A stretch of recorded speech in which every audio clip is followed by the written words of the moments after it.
ప్రభు నామంలో అందరికీ వందనాలండి. మరి ఒకసారి మనము బైబిల్ వాక్యాలు ధ్యానం చేసుకోవడానికి దేవుడు మనకి ఇచ్చిన ఈ అవకాశం బట్టి దేవునికి ఎంతో వందనాలు చెల్లిస్తున్నాను. ఈరోజు మనం అనుకుంటున్న టాపిక్ ఆతిథ్యము యొక్క ప్రాముఖ్యత, ఇంపార్టెన్స్ ఆఫ్ హాస్పిటాలిటీ. దీనికి రిలేటెడ్ వచనము మనకి పేతురు గారు రాసిన మొదటి పత్రిక, మొదటి పేతురు 4వ అధ్యాయంకి వచ్చి 8-9 వచనాలు చూసుకుందాం. మొదటి పేతురు 4వ అధ్యాయం 8-9. ప్రేమ అనేక పాపములను కప్పును గనుక అన్నిటికంటే ముఖ్యంగా ఒకని ఎడల ఒకడు మిక్కటమైన ప్రేమ గలవారై ఉండుడి. సనుగు కొనకుండా ఒకనికి ఒకడు ఆతిథ్యము చేయుడి. ఎలా చేయమంటున్నారు? ప్రేమ కలిగి. అంటే 8వ వచనంలో చూస్తే ప్రేమ అంటే ఒకరి పట్ల ఒకరికి ప్రేమ ఉండాలి. ప్రేమ అనేక పాపములను కప్పుతుంది. కాబట్టి దాన్ని బట్టి మీరు అంటే ఒకరి పట్ల ఒకళ్ళు సనుగు కొనకుండా ఏం చేయమని అంటున్నారంటే ఒకరికి ఒకడు ఆతిథ్యము చేయుడి. యూజువలీ మనం చూస్తే ఇళ్ళల్లో ఆతిథ్యం చేసేవారు ఎవరుంటారు అంటే జనరల్గా అయితే మనం స్త్రీలనే చూస్తాం. అంటే ఒకవేళ పురుషుడు ఎవరన్నా బంధువులని మిత్రులని ఆహ్వానించినప్పటికీ కూడా ప్రముఖంగా అయితే మనం చూసేది స్త్రీ ఆతిథ్యము చేయడంలో స్త్రీ చాలా ముందుకు ఉన్నట్టుగా మనం చూస్తాం. అంటే మన కుటుంబ వ్యవస్థని బట్టి కూడా మనం ఆలోచించుకుంటే కొంతమంది ప్రత్యేకంగా ఈరోజు అంటే స్త్రీ ఆతిథ్యము అంటే ఆతిథ్య సేవ చేయడంలో స్త్రీ ఎలాగైతే ముందుకుంది అని మనం అనుకుంటున్నప్పుడు ఆతిథ్యంకి రిలేటెడ్గా కొంతమంది స్త్రీలు బైబిల్లో వాళ్ళు ఎలాంటి ఆతిథ్యము ఇచ్చారు, ఏ సందర్భాల్లో ఇచ్చారు, దాని యొక్క ఇంపార్టెన్స్ ఏంటి అన్నది మనము ఇప్పుడు కొంతసేపు ఆలోచించుకుందాం. దీని కొరకు మనం ముందుగా రెండవ రాజుల గ్రంథం మనము 4వ అధ్యాయము 8-17 అన్ని వచనాలు అయితే చదవలేము, కానీ కొంచెం కొన్ని మాత్రం చూసుకుంటా వద్దాం. 2వ రాజుల గ్రంథం 4వ అధ్యాయం 8-8లో ఏముందంటే, ఒక దినమందు ఎలీషా షూనేము పట్టణమునకు పోగా అచ్చట గనురాలైన ఒక స్త్రీ భోజనముకు రమ్మని అతని బలవంతం చేసెను గనుక అతడు ఆ మార్గమున వచ్చినప్పుడల్లా ఆమె ఇంట భోజనము చేయుచు వచ్చెను. షూనేము పట్టణము, షూనేమి రాలు అంటాం కదా, ఆవిడ గనురాలు అంటే కొంచెము పలుకుబడి, హోదా, డబ్బు, ధనము అన్నీ ఉన్నట్టుగా మనకు అర్థమవుతుంది. గనురాలైన ఒక స్త్రీ. ఆమె ఏం చేసింది? తను ఎవరిని ఆహ్వానిస్తుంది? ఆమె ఒక స్త్రీ, గనురాలిన ఒక స్త్రీ భోజనము రమ్మని అతన్ని బలవంతము చేసెను గనుక. ఎవరు అతను అనంటే ఎలీషా. మనం చూస్తాం ఈ మొత్తం ఈ వచనాలన్నిటిలో కూడా. అయితే భోజనంకి రమ్మని బలవంతం చేసిన కనుక అతను ఆ మార్గమున వచ్చినప్పుడల్లా ఆమె ఇంట భోజనం చేయించి వచ్చాను. సరే, భోజనం వరకు బాగుంది. అంటే తను ఇంటికి రమ్మని భోజనము పెట్టడం చూస్తాము. 9లో చూసుకుంటే మనము, కాగా ఆమె తన పెనిమిటిని చూచి, మన యొద్దకు వచ్చుచూ పోచున్నవాడు భక్తి గల దైవజనుడని నేను ఎరుగుదును. కావున మనం అతనికి గోడ మీద ఒక చిన్న గది కట్టించి అందులో అతని కొరకు మంచము, బల్ల, పీఠ, దీపస్తంభము నుంచుదుము.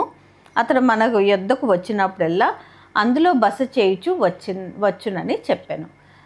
ఆహారం పెట్టడం, భోజనం పెట్టడం వరకు బాగుంది, కానీ అనేక మార్లు ఇంటికి వస్తున్నప్పుడు మరి దైవ సేవకుడు, మరి అనేక ప్రదేశాలకి తిరుగుతున్న వ్యక్తి కాబట్టి మన ఊరికి వచ్చి మన ఇంట భోజనం చేయడానికి వచ్చినప్పుడు అతను కొంచెం బస చేయడానికి ఒక గదిని కట్టిద్దాము, దాంట్లో కొన్ని వసతులను ఏర్పాటు చేద్దామని తను ఆలోచించుకుంటుంది. దైవజనుడికి తను పరిచర్య చేయాలని, సేవ చేయాలని, దాంట్లో భాగంగా భోజనంతో పాటు ఇంకొన్ని అడిషనల్ వసతుల్ని ఏర్పాటు చేయాలని తను ఆలోచిస్తున్నట్టుగా చూస్తాం.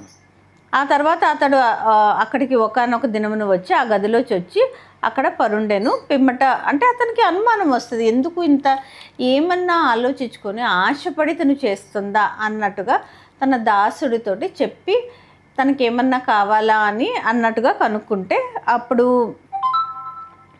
మనం కిందకు వచ్చేసి అంటే నేను రికమెండ్ చేసి రాజుతో నీకు ఏమన్నా చెప్పించాలా అని అంటే 14లో చూస్తే ఎలీషా ఆమె నేనేమి కోరుచున్నదని వాణ్ణి అడుగగా గెహాజీ ఆమెకు కుమారుడు లేడు. అప్పుడు సేవకుడు గెహాజీ చెప్పడం ఏం చెప్తాడంటే ఆమెకి పిల్లలు లేరు కాబట్టి తనకి పిల్లలు కావాలని. అప్పుడు ఎలీషా ఆమెతోటి అంటాడు నెక్స్ట్ ఇయర్ కల్లా నీకు ఒక కుమారుడు. అంటే తను అంటే అది అనుకోవట్లేదు, తనకు ఆశ్చర్యం కలుగుతుంది, తనకు ఆనందం కలుగుతుంది, ఆశ్చర్యం కలుగుతూ ఉంటుంది. తను అంటది ఆమె ఆ మాట విని 16లో 2వ భాగంలో చూస్తాం. ఆమె ఆ మాట విని దైవజనుడవైన నా ఏలినవాడ అలాగు పలుకువద్దు, నీ దాసురాయిలన్న నాతో అబద్ధం ఆడవద్దనెను. పిమ్మట ఆ స్త్రీ గర్భవతి అయి మరుసటి ఏట ఎలీషా తనతో చెప్పిన కాలంన కుమారుని కనెను. అంటే ఒక స్త్రీ జెన్యూన్గా అంటే తను ఎలీషా చెప్పినప్పుడు అంటే నిజంగా జరుగుతుంది, అంటే తన ఆ ఉద్దేశంతో ఆ ఆశతోటైతే చేయలేదు. కానీ ఎప్పుడైతే ఎలీషా నెక్స్ట్ ఇయర్ కల్లా నీకు ఒక కుమారుడు కంటావు అని చెప్పినప్పుడు తను అంటే ఫస్ట్ నమ్మదు, అంటే తన ఆలోచన ఆ విధంలో వెళ్ళట్లేదు. అంటే నేను ఈయనకి ఏదో ఒక సేవ చేశాను, ఆతిథ్యం ఇచ్చాను, అతను కొన్ని వస్తువులు ఏర్పాటు చేశాను కాబట్టి నాకు మేలు కలుగుతుందని కాదు, కానీ జెన్యూన్గానే తను మనస్ఫూర్తిగానే ఆయనకి పరిచర్య చేసినట్టుగా మనం చూస్తాం. తర్వాత దైవజనుడు చెప్పినట్టుగా ఆమెకి నెక్స్ట్ ఇయర్ కల్లా ఒక కుమారుడు పుట్టడం జరుగుతుంది. ఇంకొక సందర్భం కొత్త నిబంధనలో చూద్దాం. అపోస్తుల కార్యములు 16వ అధ్యాయంకి వచ్చి 2 వచనాలు చూసుకుందాం, 14-15. అపోస్తుల కార్యములు 16వ అధ్యాయం 14-15లో అప్పుడు లూదియాయను దైవభక్తి గల ఒక స్త్రీ వినుచుండెను.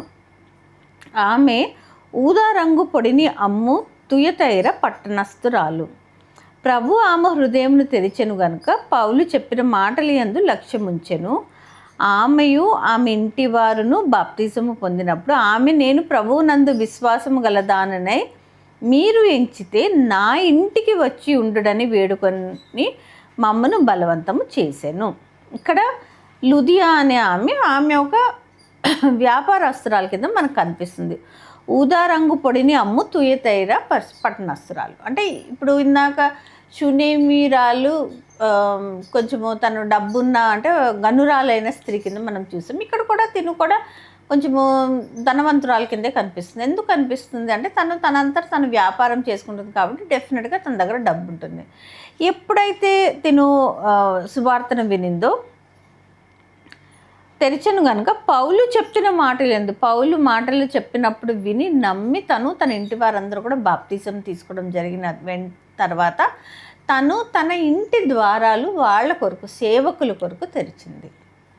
ఆతిథ్యం ఇచ్చినట్టుగా చూస్తున్నాం మనం. విశ్వాసము గలదానవై 15లో ఆమెయు ఆమె ఇంటి వారును బాప్తిజం పొందినప్పుడు ఆమె నేను ప్రభువునందు విశ్వాసము గలదానని మీరు ఎంచితే నా ఇంటికి వచ్చి ఉండుడని వేడుకొని మమ్మను బలవంతం చేశాను. ఇక్కడ 2 స్త్రీలను చూసాం మనం. ఒక ఆమె షునేమీయురాలు, షునేము పట్టణస్థురాలు, ఆమె గనురాలైన ఒక స్త్రీ. ఇక్కడ లూదియా కూడా ఒక వ్యాపారస్తురాలైన స్త్రీ. అంటే మనం అనుకుంటాము జనరల్గా మన ఆలోచన పరిధి ఎలా ఉంటుందంటే ఆ డబ్బున్న వాళ్ళకి ఏముంది, చక్కగా వాళ్ళు పిలిచి భోజనమే పెట్టడమే కదా, అంత డిఫికల్ట్ ఏముంటుంది, చెయ్యొచ్చు కదా అన్నట్టు. అంటే కేవలము డబ్బున్న వాళ్ళు, గనురాలైన స్త్రీలు ఇలాంటి వాళ్ళే ఆతిథ్యంను ఇచ్చారా అని మనము ఒకవేళ ఆ కోవలో ఆలోచించుకుంటుంటే ఇంకొక సందర్భాన్ని కూడా మనం చూద్దాం. ఈసారి రాజుల మొదటి గ్రంథంలోకి చూద్దాం. మన రాజుల మొదటి గ్రంథము 17వ అధ్యాయము 7-16. ఇక్కడ 7లోకి వచ్చిన తర్వాత కొంతకాలమైన తర్వాత ఆ దేశంలో వర్షము లేక ఆ నీరు ఎండిపోయాను. అంతటా యెహోవా వాక్కు అతనికి ప్రత్యక్షమై ఈలాగు సెలవిచ్చాను, నీవు సీదోను పట్టణ సంబంధమైన సారేపతు అను ఊరికి పోయి అచ్చట ఉండుమని నిన్ను పోషించుటకు అచ్చటనున్న ఒక విధవరాలికి నేను సెలవిచ్చాను. ఈ సందర్భంలో ఎవరు? ఇక్కడ ఏలియా చెప్పినట్టు ఆ ప్రాంతంలో 3.5 సంవత్సరాలు వర్షం పడదు, కరువు ఉంటున్న పరిస్థితి. అప్పుడు యెహోవా వాక్కు అతనికి ప్రత్యక్షమై అంటే యెహోవా వాక్కు ఏం చెప్తున్నట్టుగా మనం చూస్తామంటే, నీవు సీదోను పట్టణ సంబంధమైన సారేపతు అనే ఊరికి పోయి అచ్చట ఉండుమని నిన్ను పోషించుటకు అచ్చటనున్న ఒక విధవరాలికి నేను సెలవిచ్చితిని. ఏలియాకి దేవుడి మాటలు తెలుపబడినప్పుడు సారేపతు అనే ఊరికి వెళ్ళి అక్కడ బస చేయి, అక్కడ నిన్ను పోషించడానికి నేను ఒక విధవరాలని ఏర్పాటు చేశానని దేవుని వాక్కు ఏలియాకి వచ్చినట్టుగా చూస్తాం. సో ఏలియా వెళ్ళినప్పుడు ఆమె వస్తుంది, ఆతిథ్యం ఇస్తుంది, మంచినీళ్ళు ఇస్తుంది. మంచినీళ్ళు ఇచ్చినప్పుడు ఏలియా ఆమెతో ఏమంటాడంటే 12లో 11 రెండో భాగంలో, నాకొక రొట్టె ముక్కను నీ చేతిలో తీసుకొని రమ్మని చెప్పాను. మంచినీళ్ళు ఇచ్చినప్పుడు ఒక రొట్టె ముక్కను తీసుకొని రమ్మని చెప్తే దానికి ఆమె ఇస్తున్న సమాధానం ఏంటంటే, అందుకు ఆమె, నీ దేవుడైన యెహోవా జీవము తోడు, తొట్టిలో పట్టెడు పిండియు బుడ్డిలో కొంచెము నూనెయు నా యొద్దనున్నవే గాని ఒక్కటైనా లేదు. మేము చావక ముందు నేను నా ఇంటికి పోయి వాటిని నాకును నా బిడ్డకును సిద్ధం చేసుకొనవలనని కొన్ని పుల్లలు ఏరుటకై వచ్చినాను. కొంచెం అంత పిండి ఉంది, ఇంకా ఇదే మాకు ఆఖరు, నాకు నా బిడ్డకి. కాబట్టి ఆ కొంచెము పిండిలో ఒక రొట్టె చేసుకొని నేను నా కొడుకు తిని, అంటే ఇంకా చనిపోయే ముందు మాకు మిగిలినది ఇది ఒక్కటే అని చెప్తుంది. అయితే అది చెప్పిన తర్వాత ఆ కొంచెము పాటి పిండిలో ఆమె ఒక రొట్టె చేసుకొని అది ఏలియాకి ఇవ్వడం మనం చూస్తాం. తనకేమన్నా బాగా డబ్బుందా, గనురాల, వ్యాపారస్తులా అంటే అదేం కాదు, సామాన్యమైన ఒక విధవరాలు, ఒక చిన్న బిడ్డ, తనకు ఒక కొడుకు ఉంటుంది, వాళ్ళిద్దరు మాత్రం ఉంటారు. ఇప్పుడు ఏలియా తన ఇంటికి వచ్చినప్పుడు తన పరిస్థితిని ఎక్స్ప్లెయిన్ చేస్తుంది. మా దగ్గర ఇంతే ఉంది పిండి అని అంటే, అనుకున్న సమయంలో కూడా తన దగ్గర విస్తారంగా ఏమీ లేనప్పటికీ కూడా వచ్చిన దైవజనుడు అడిగినందుకు ఆ పిండితో రొట్టె చేసి ఆమె ఏలియాకి పెట్టడం చూస్తాం. దాని తర్వాత ఆమె ఎంత విస్తారంగా ఆశీర్వదించబడిందంటే 14లో చూసుకుందాము. భూమి మీద యెహోవా వర్షము కురిపించు వరకు ఆ తొట్టెలో ఉన్న పిండి తక్కువ కాదు, బుడ్డిలో నూనె అయిపోదని ఇశ్రాయేలీయుల దేవుడైన యెహోవా సెలవిచ్చున్నాడు అనెను. అంతటా ఆమె వెళ్ళి ఏలియా చెప్పిన మాట చొప్పున చేయగా అతడును ఆమె ఇంటి వారును అనేక దినములు భోజనము చేయుచు వచ్చిరి. అంటే తనకి విస్తారంగా ఉండబట్టి చేసిందా అంటే కాదు, అది పరిస్థితి అది కానే కాదు. తనకి అసలు లేని పరిస్థితుల్లో, అది కరువు ప్రాంతము, పోనీ ఇది కాకపోతే ఇంకొకటి బయటికి వెళ్ళి ఏమన్నా తెచ్చుకొని తిందామా అంటే అది కూడా లేదు. కానీ ఎప్పుడైతే దైవజనుడు ఇంటికి వచ్చి ఒకటి అడగడం చూస్తామో వెంటనే తను మనస్ఫూర్తిగా ఆ పిండితోటి రొట్టె చేసి దైవజనుడికి పెట్టిన తర్వాత తను దేవుడి దగ్గర నుంచి ఆశీర్వాదం ఆ కరువు ఎండ్ అయ్యేంత వరకు తన ఇంటి వారు కూడా ఏ కొదువు లేకుండా, ఏ తక్కువ కాకుండా వాళ్ళు బ్రతికినట్టు, వారికి ఆ పిండి అవ్వలేదు, నూనె అవ్వలేదు, అలాగా బ్రతకడం మనము చూస్తాం. తర్వాత ఇంకొక సందర్భం చూసుకుందాం. సమూయేలు రాసిన సమూయేలు మొదటి గ్రంథము 25వ అధ్యాయము 14 నుంచి 19 వరకు చూద్దాం.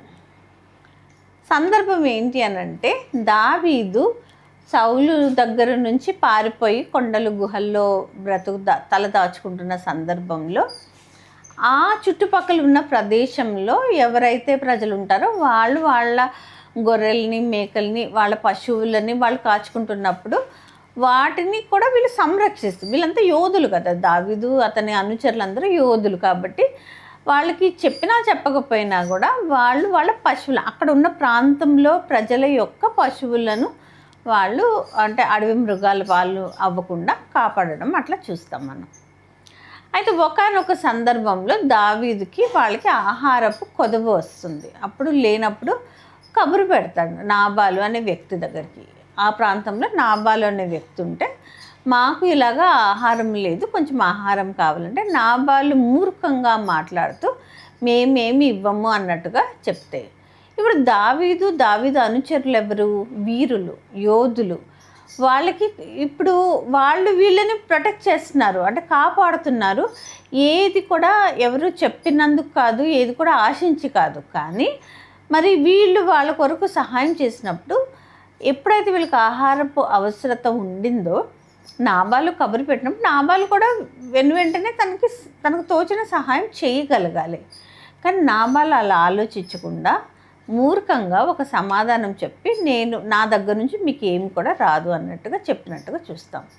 పనివాళ్ళు కంగారు పడిపోయి అప్పుడు వెంటనే నాబాలు యొక్క భార్య అబిగేల్ దగ్గరికి వెళ్తారు. అది సందర్భం.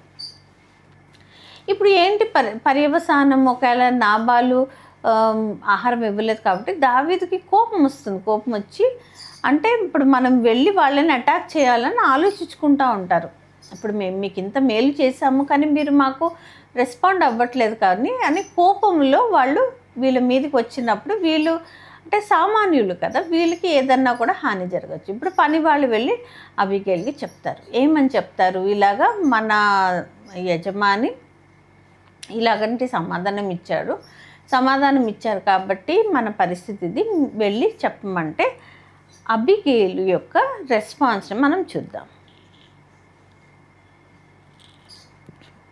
14 నుంచి 19 వరకు మనం చూసుకుంటే, పనివాడు ఒకడు నాబాలు భార్య అయిన అబిగేలుతో ఇట్లా, అమ్మ దావీదు అరణ్యంలో నుండి మన యజమానుని కుశల ప్రశ్నలను అడుగుటకై దూతలను పంపించగా అతడు వాటితో కఠినంగా మాట్లాడాను. అయితే ఈ మనుషులు మాకెంతో ఉపకారం చేసి ఉన్నారు. మేము పొలములో వారి మధ్యను సంచరించుచున్నంత సేపు అపాయము కానీ నష్టము కానీ మాకు సంభవింపనే లేదు. మేము గొర్రెలను కాయుచున్నంతసేపు వారు రాత్రింపగలు మా చుట్టూ ప్రాకారంగా ఉండిరి. అయితే మా యజమానునికి అతని ఇంటి వారికి అందరికీ వారు కీడు చేయ నిశ్చయించి ఉన్నారు గనుక ఇప్పుడు నీవు చేయవలసిన దానిని బహు జాగ్రత్తగా ఆలోచించుము. మన యజమానుడు పనికి మాలినవాడు, ఎవరిని తనతో మాట్లాడనీయడు అనెను. పనివాడు వచ్చి చెప్పినప్పుడు ఫస్ట్ తను ఆలోచించినది ఏంటంటే, ఇప్పుడు మరి వాళ్ళు వచ్చిన రిక్వెస్ట్ ఏంటి? వాళ్ళకి ఆహారం కావాలని. వెళ్ళి పాదాల మీద పడే మమ్మల్ని కాపాడండి, మమ్మల్ని నాశనం చేయొద్దు అన్నది ఆలోచన కంటే కూడా అబిగేలుకు ముందు వచ్చిన తన ఆలోచన మనం ఆలోచిస్తే 18 క్లియర్గా చూద్దాము. అందుకు అబిగేలు నాబాలుతో ఏమీ చెప్పగా త్వరపడి 200 రొట్టెలను, 2 ద్రాక్షారసపు తిత్తులను, వండిన 5 గొర్రెల మాంసమును, 5 మానికల వేచిన ధాన్యమును, 100 ద్రాక్ష గెలలను, 200 అంజూరపు అడలను గార్ధబముల మీద వేయించి, మీరు నాకంటే ముందుగా పోడి నేను మీ వెనక నుండి వచ్చేదనని తన పనివారికి ఆజ్ఞనిచ్చి. ఫస్ట్ తన రెస్పాన్స్ ఏంటంటే, వాళ్ళ ఆకలితో ఉన్నారు, వాళ్ళకి ఆహారం కావాలి. వాళ్ళందరికీ అంటే విస్తారంగా బహు సమృద్ధిగా వాళ్ళకి కావాల్సిన ఆహారం అంతటిని తయారు చేయించింది. అంటే ఎవరైతే వాళ్ళని ఆశ్రయించారో వాళ్ళకున్న రిక్వైర్మెంట్ ఆహారం అని ఆలోచించి, ఇంక ఏమీ ఆలోచించలేదు. భర్త దగ్గరికి వెళ్ళి భర్తకి ఏమీ నచ్చ చెప్పట్లేదు, దావీదు దగ్గరికి వెళ్ళి దావీదు కాళ్ళ మీద పడి మమ్మల్ని కాపాడమనట్లేదు. కానీ తన ఆలోచన విధానంలో వాళ్ళకి ఆహారం లేదు, ఆహారము వాళ్ళకి అందించాలి, అది తను ఆలోచించుకుంటున్నది. అలాగా ఆహారం అంతా తయారు చేసి వెళ్తుంది. వెళ్ళి వాళ్ళతో మాట్లాడడం తర్వాత దావీదుతో చాలా తెలివిగల మాటలతోటి, అంటే దావీదు రియలైజ్ అయ్యేంత విధంగా తను చక్కగా మాట్లాడి తర్వాత వాళ్ళ మీదుగా ఆ ఉపద్రవము, దావీదు మరి కోపంగా ఉన్నట్టుగా చూస్తాం కదా. అయితే దావీదు కోపపడకుండా ఇంకా అంటే మొత్తం ఆ సమస్యనంతా సాల్వ్ చేసినట్టుగా మనం చూస్తాం. దానికి తను ఎన్నుకున్న మార్గము ఆహారంని తయారు చేయించడం వల్ల, ఆతిథ్యము. వాళ్ళ ఇంటికి పిలిచిందా, ఇంటికి పిలవాల్సినంత పరిస్థితి లేదు, ఎందుకంటే పరిస్థితులు అక్కడ బాగాలేవు. కానీ తన ఇంటిలోని ఆహారంని ఎవరికి అవసరం ఉందో అక్కడికి తీసుకెళ్ళినట్టుగా చూస్తాం. మొదటి సందర్భంలో గనురాలు, ఆమెకి ఏమీ కొదువు లేదు, ఆమె దైవ సేవకుల్ని ఆతిథ్యం ఇచ్చినట్టు చూస్తాం. రెండవ సందర్భంలో ఒక వ్యాపారస్తురాలు, ఆమె దగ్గర కొదువు లేదు. కానీ తను ఎప్పుడైతే తెలుసుకుందో బాప్టిజం పొందుకున్న తర్వాత తను చేసిన మొట్టమొదటి విషయం ఏంటంటే తన ఇంటి ద్వారములను తెరిచి వారికి ఆతిథ్యం ఇచ్చినట్టుగా చూస్తాం. అంటే ఉన్నవాళ్లే చేస్తున్నారా అంటే మనము సారెపత్తులో ఉన్న విధవరాలు కూడా తనకున్న కొద్దిపాటిలో ఆఖరి మీల్ అంటాం కదా, చివరి చేసుకున్న రొట్టెను కూడా దైవసేవుడికి ఇచ్చినట్టుగా చూస్తాం మనం. 4వ సందర్భంలో పరిస్థితులు చాలా బహు కఠినంగా ఉన్నాయి.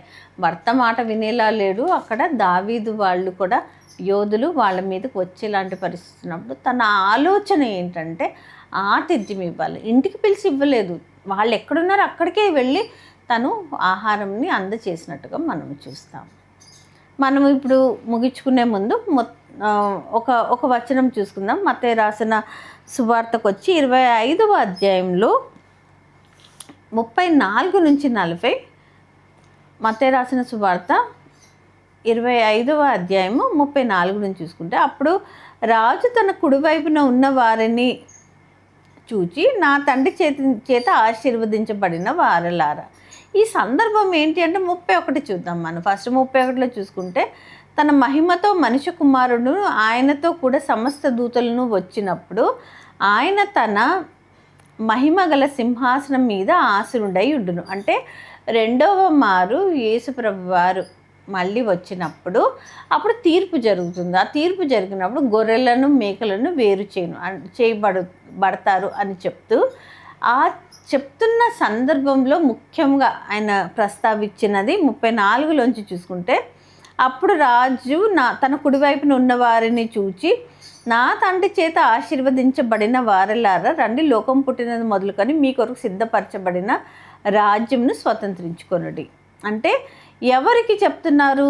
నా తండ్రి చేత సిద్ధపరచబడిన రాజ్యంని స్వతంత్రించుకోండి అని ఎవరితో చెప్తున్నారు అన్న దాని మీద మనం ఫోకస్ పెడదాం. నెక్స్ట్ వచనంలో చూసుకుంటే 35లో, నేను ఆకలి కొంటిని, మీరు నాకు భోజనం పెట్టితిరి, దప్పికొంటిని, నాకు దాహం ఇచ్చిరి, పరదేశినై ఉంటిని, నన్ను చేర్చుకొంటిరి, దిగంబరినై ఉంటిని, నాకు బట్టలు ఇచ్చితిరి, రోగినై ఉంటిని, నన్ను చూడవచ్చితిరి, చెరసాలలో ఉంటిని, నా ఎద్దుకు వచ్చితిరని చెప్పును. అందుకు నీతిమంతులు.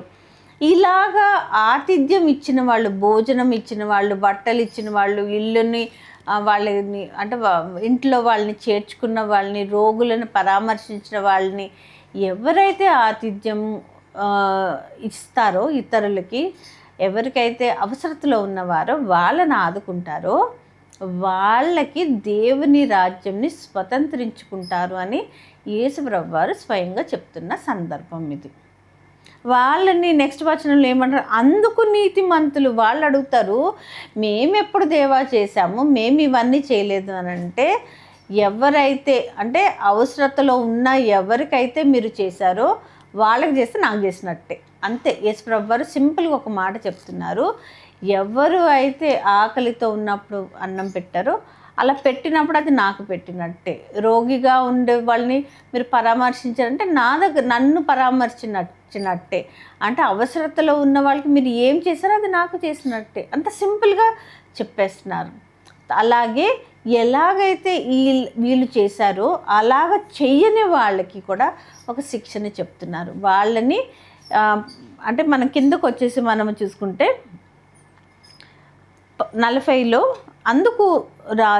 అందుకు రాజు మిక్కిలి అల్పులైన ఈ నా సహోదరుల్లో ఒకరికి మీరు చేసిద్దరు కనుక నాకు చేసిద్దరని నిశ్చయంగా మీతో చెప్పుచున్నానని వారితో అనెను. అప్పుడు ఆయన మళ్ళీ 41 నుంచి చూసుకుంటే, ఎవరైతే చేయలేదో వాళ్ళకి కిందకి వరకు వచ్చి 44 చూసుకు, అందుకు వారును, ప్రభువా మేమెప్పుడు నీవు ఆకలి కొని ఉండుట అయినను, దప్పికొనుట ఉండుట అయ్యను, పరదేశివై ఉండుట అయ్యను, దిగంబరవై ఉండుట అయ్యను, రోగివై ఉండుట అయ్యను, చెరసాలలో ఉండుట అయ్యను చూచి నీకు ఉపచారం చేయకపోతామని ఆయనను అడిగెదరు. అందుకు ఆయన, ఇది చాలా కఠినంగా అనిపిస్తుంది, అందుకు ఆయన, మిక్కిలి అల్పులైన వీరిలో ఒకనికైనను మీరు ఈలాగు చేయలేదు కనుక నాకు చేయలేదని మీతో నిశ్చయంగా చెప్పుచున్నానని వారితో అనెను. ఎవరైతే అడుగుతారో మేము ఎప్పుడు చేయలేదు దేవా అంటే, మీరు అంటే అవసరతలో ఉన్న వాళ్ళకి చేయలేదు కాబట్టి నాకు చేయలేదు, అంతే సింపుల్. అక్కడ ఈక్వేషన్ చాలా సింపుల్గా చెప్తున్నారు. చెప్తూ ఆఖరి వచనం 46లో వీరు నిత్య శిక్షకును నీతిమంతులు నిత్య జీవమునకు పోవుదురు. అంటే ఇప్పుడు ఆతిథ్యం ఒక ఫైనల్గా ఇంపార్టెన్స్ మనకు అర్థమవుతుంది ఏంటంటే, ఎవరైతే ఆతిథ్యం ఇస్తారో వారు నిత్య జీవంలోకి వెళ్తారు. ఆతిథ్యం ఇవ్వని వాళ్ళకి నిత్య శిక్ష. యేసుప్రభు వారు ఈ లోకంలోకి వచ్చి మన కొరకు, మన పాపాల కొరకు శిలువ మరణం పొందారు, రక్షణను మనకు అనుగ్రహించారు.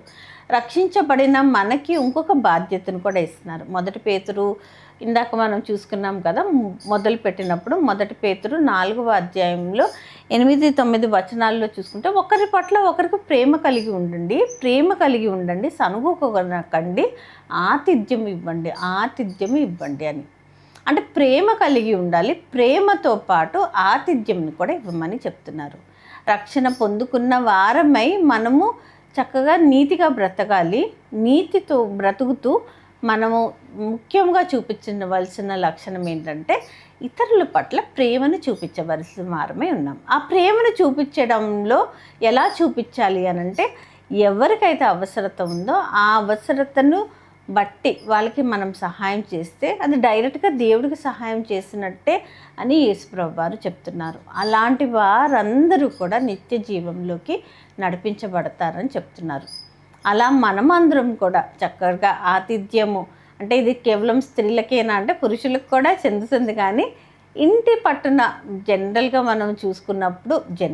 చూసుకున్నప్పుడు స్త్రీలే ఆతిథ్యం ఇవ్వడంలో ముందుంటారు, పురుషులు కూడా ఉంటారు. పురుషులు ఒకవేళ ఎవరినైనా ఆహ్వానించినప్పటికి కూడా ప్రథమంగా అయితే స్త్రీ ఉంటుంది కాబట్టి స్త్రీలు అని అనుకున్నాము. స్త్రీలు కానీ పురుషులు కానీ అవసరతలో ఉన్న వారిని ఆదుకున్నప్పుడు దేవుడు ప్రతి సందర్భంలో వాళ్ళని దీవించినట్టు చూస్తాము. మనకైతే నిత్య జీవంలోకి నడిపించబడతాము అని వాక్యం చెప్తుంది. అలా మనం అందరం కూడా అంటే చక్కటి ఆతిథ్యం ఇతరులకు పంచుతూ, ప్రేమను పంచుతూ మనమందరం కూడా నిత్య జీవంలోకి నడిపించబడాలని ఆలోచిస్తూ, ఆశపడుతూ ఈ వాక్యం ఇంతటితో ముగిస్తున్నానండి. అందరికీ వందనాలు.